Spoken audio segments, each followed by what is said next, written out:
नमस्कार, मैं राहुल यादव। आज का ये वीडियो जैसा आपने थंबनेल देखा है उसी के इर्द गिर्द रखने वाला हूं। क्यों? क्योंकि बहन जी भी अब वोट चोरी का खेल और कैसे वोटों की खरीदारी हो रही है उसका खेल जो चल रहा है उस पर खुला बयान दे दिया है। खुले तौर पर अपने कैडर को, बहुजन समाज पार्टी के पदाधिकारियों को यह संकेत दे दिया है, ये इशारा कर दिया है कि अब अगर बसपा को सरकार बनानी है तो आपको इस खेल को भी समझना पड़ेगा इन द सेंस कि भारतीय जनता पार्टी की सरकार चुनाव आयोग के साथ मिलकर किस तरीके से चुनाव में हेरफेर कर रही है।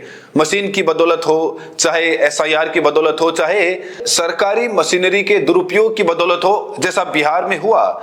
ये तमाम सारे हथकंडे अब आपको समझने पड़ेंगे ताकि भाजपा की वोट चोरी को रोका जाए प्रभावी तरीके से। जिस तरीके से रामगढ़ में रोकने का काम बहुजन समाज पार्टी के पदाधिकारियों और कार्यकर्ताओं ने किया।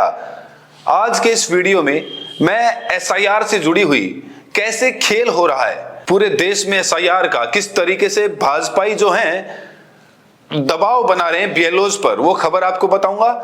बिहार में कहां कहां खेल हुआ है उस पर बात करूंगा और ऑब्वियस सी बात है, सारा का सारा घटनाक्रम बहन जी के उस बयान से ही जुड़ा हुआ है। सारी पोल पट्टी आज के इस वीडियो में खुलने जा रही है। सबसे पहले मैं आपको बता देता हूं, एक बड़ी खबर है जहां से ये बीएसपी सुप्रीमो का बयान निकलकर सामने आया।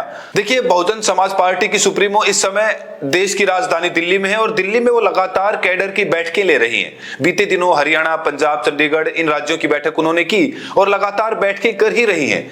आज एक बहुत महत्वपूर्ण बहुजन समाज पार्टी की सुप्रीमो मायावती जी ने बैठक की। ये बैठक पश्चिम और दक्षिण के राज्यों की थी। तमाम सारे ऐसे राज्य थे, कर्नाटक, आंध्र प्रदेश, झारखंड, महाराष्ट्र, तेलंगाना, बिहार और झारखंड, इन राज्यों की बैठक की।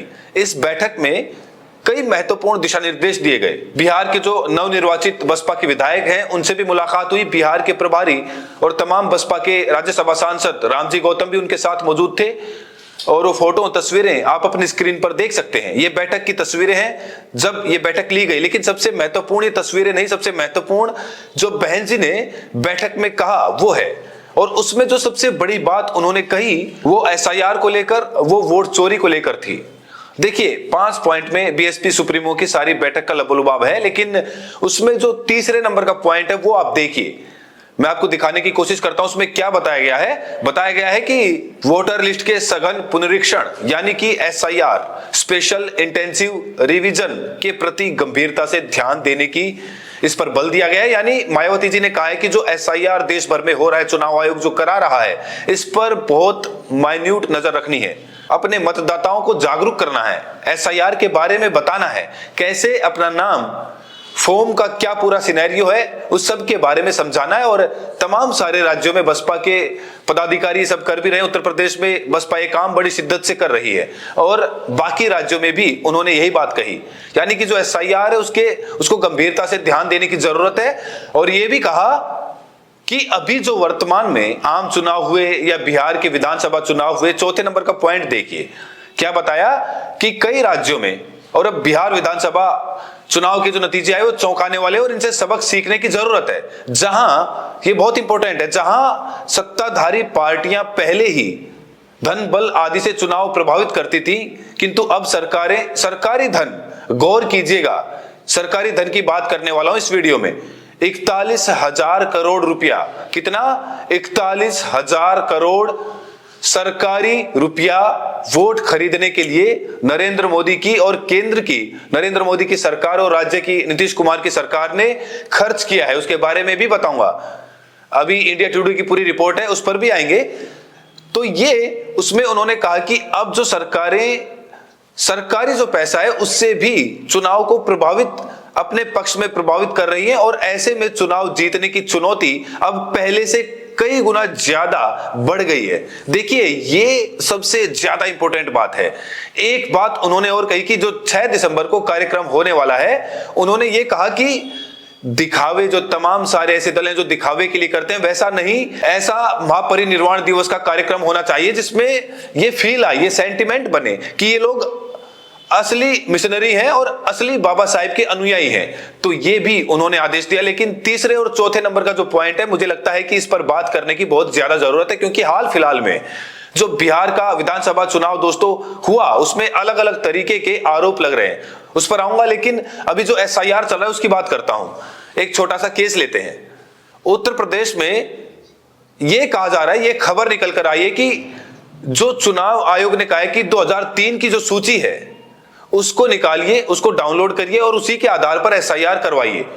ये सूर्य प्रकाश सिंह है, सूर्य प्रकाश सिंह रिटायर्ड आईएएस है, इन्होंने ट्वीट किया। इनके हवाले से मैं आपको बताने की कोशिश कर रहा हूं। ये तस्वीर, ये ट्वीट है, तस्वीर देखिए आप। उन्होंने कहा कि यूपी में एसआईआर की प्रक्रिया जो है वो दूसरी नोटबंदी जैसी लग रही है, दूसरी नोटबंदी जैसे कि पूरी के पूरे तरीके से ब्लफ है, पूरे तरीके से फ्रॉड है।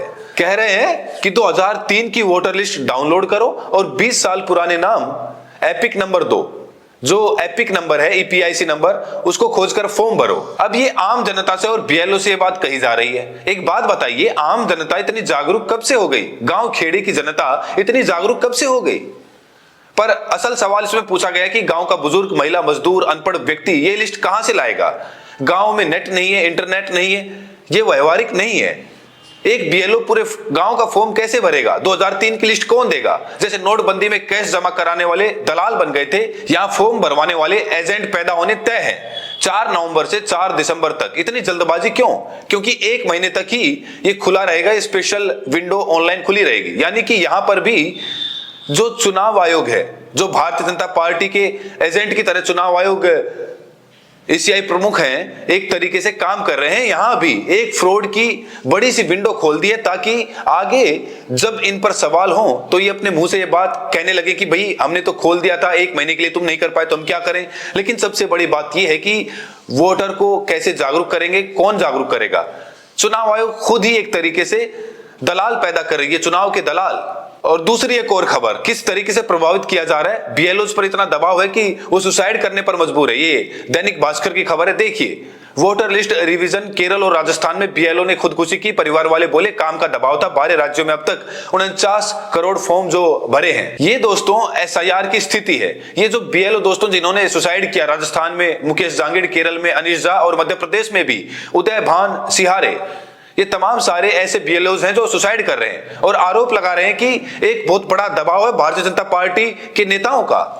और ये बात देखिए, बाकायदा एफआईआर दर्ज कराई गई है छत्तीसगढ़ में। ये एफआईआर, ये शिकायत की कॉपी आप देखिए, ये शिकायत दर्ज कराई है भाजपा पार्षद। देखिए क्या लिखा हुआ है, भाजपा पार्षद अंबर अग्रवाल द्वारा शासकीय विलकों को धमकाने, कार्य में बाधा डालने एवं डराने धमकाने के संबंध में शिकायत।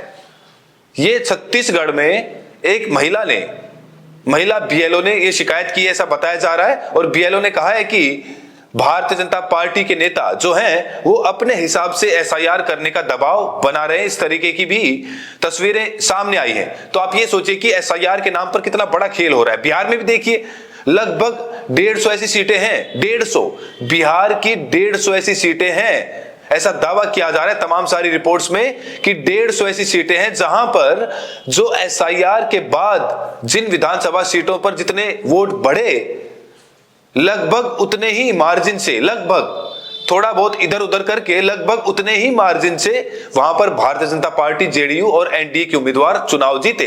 अब ऐसे में सवाल उठ रहे हैं कि आखिर ऐसा क्यों हुआ। और आप देखिए कि चुनाव की जब घोषणा हुई उस वक्त बिहार में वोटर्स के नंबर कुछ और थे, लेकिन जब चुनाव खत्म हुआ दोनों चरणों का, उस वक्त 3 लाख या 2 लाख वोटर अचानक से बढ़ गए। इसका भी जवाब ज्ञानेश कुमार आज तक नहीं दे पाए हैं। जरा ये वीडियो देखिए आप। चुनाव आयोग जी नमस्कार। ये क्या कमाल आपने कर रखा है बिहार में।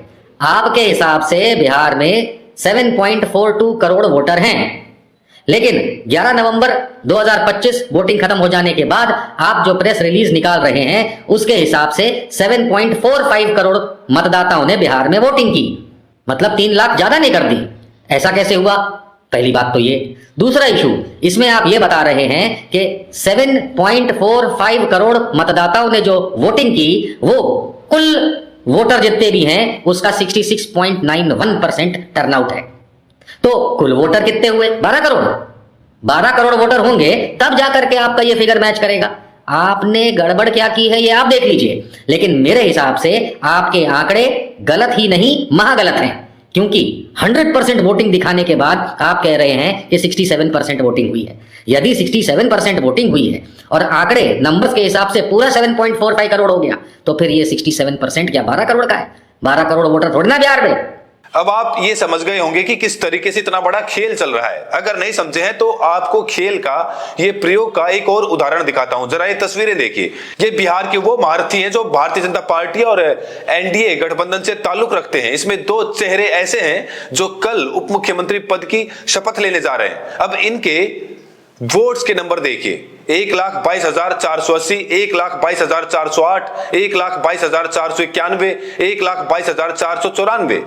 अब आप ये हमको बताइए कि ये संयोग है या प्रयोग है कि कोई भी ऐसा नेता नहीं है बड़ा जिसके वोट मार्जिन इतना मतलब क्लोज मार्जिन से आगे पीछे रहे हो। और ऊपर के दोनों चेहरे सम्राट चौधरी और विजय सिन्हा, ये दोनों उप मुख्यमंत्री थे और अब फिर बनने जा रहे हैं, तो इस पर भी सवाल उठाया जा रहा है दोस्तों। अब एक और सवाल आपको बताता हूं कि कैसे 41,000 करोड़ रुपयों की रेवड़ी बांट दी गई। वरिष्ठ पत्रकार राजीव रंजन सिंह बता रहे हैं कि कैसे चुनाव से पहले नीतीश कुमार और भारतीय जनता पार्टी की सरकारों ने जो जीविका दी थी उसको किस तरीके से बड़ा सिस्टमैटिक तरीके से पैसे बांटे, ताकि एक जीविका दे दी, 4 महिलाओं को इन्फ्लुएंस कर सके उस पैसे के बल पर, और सीधे तौर पर ये सरकारी तौर पर हो रहा था। चुनाव आयोग आंखें मूंदे देख रहा था। सुनिए जरा राजीव रंजन क्या कह रहे हैं। चुनाव आयोग की निष्पक्षता के बारे में कुछ भी कहना बेकार है। पॉलिटिकल पार्टीज को लेवल प्लेइंग फील्ड मुहैया कराने का काम इलेक्शन कमीशन का। अब आप बताइए, परसों चुनाव होना है और फ्राइडे के अकाउंट में अगर 12 लाख महिलाओं के अकाउंट में 10,000 आया है और वो 5 महिला से कहती है कि मेरे 10,000 आ गए, तुम्हारे कब आएंगे? मेरे तो नहीं, तुम्हारे अगले आ जाएंगे, नीतीश जी की सरकार रहेगी। तो 1 करोड़ 10 लाख के अकाउंट में आप पैसे डाल रहे हो और उसको एक महिला 4 महिला से कम कह रही है, तो 4 करोड़ तक जा रहा है ना बात। और इलेक्शन कमीशन मूक दर्शक बन करके यहाँ अशोक रोड पर बैठ करके तमाशा देख रहा। इसके अलावा दोस्तों एक और मैं आपको खबर दिखाता हूं। बक्सर की सीट पर एसआईआर के बाद 30,000 वोट बढ़े और भारतीय जनता पार्टी और एनडीए का कैंडिडेट उतने ही वोटों से जीत गया। संदीप चौधरी की डिबेट में देखिए राजेश राठौर जो हैं उन्होंने किस तरीके से, जो कांग्रेस के प्रवक्ता हैं, वो किस तरीके से यहाँ की बात बता रहे हैं। इसमें बहुजन समाज पार्टी का भी जिक्र किया गया है, वो कैसे वहां पर प्रभावित हुए देखिए। 2025 में जो पोल होता है वो लगभग 1,90,000 होता है, यानी कि 30,000 ज्यादा। कोई बड़ी बात नहीं, 30,000 ज्यादा हो सकता है, इसमें कहीं दो राय नहीं है। अब देखिए कि हमारे प्रत्याशी को 3,000 वोट कम 2020 के बनस्पत मिलता है, लगभग 57,000 मिलता है। अब बीएसपी ओवैसी के पार्टी को उतना ही वोट मिलता है, लगभग 29,500 यानी कि 30,000। और जेएसपी जन स्वराज पार्टी को जो पहले बार निर्दलियों को मिला था, इनको लगभग 7,500 मिलता है। ये भी ठीक बात है। भारतीय जनता पार्टी को पिछली बार से 30,000 अधिक वोट मिलता है, जो 30,000 अधिक वोट बढ़ता है। एक सवाल है दोस्तों, इस तरीके से वोट चोरी, वोट खरीदारी चल रही है और इसी बात को लेकर बहन जी ने एक बार फिर से अब अपने कैडर को ये कह दिया है कि अब ज्यादा सतर्क रहने की जरूरत है। अभी के वीडियो में इतना ही। बाकी आप क्या सोचते हैं वोट चोरी पर अपनी प्रतिक्रिया जरूर दें और साथ में ये भी बताएं कि आप ये वीडियो देश के किस कोने से देख रहे हैं। बहुत बहुत शुक्रिया।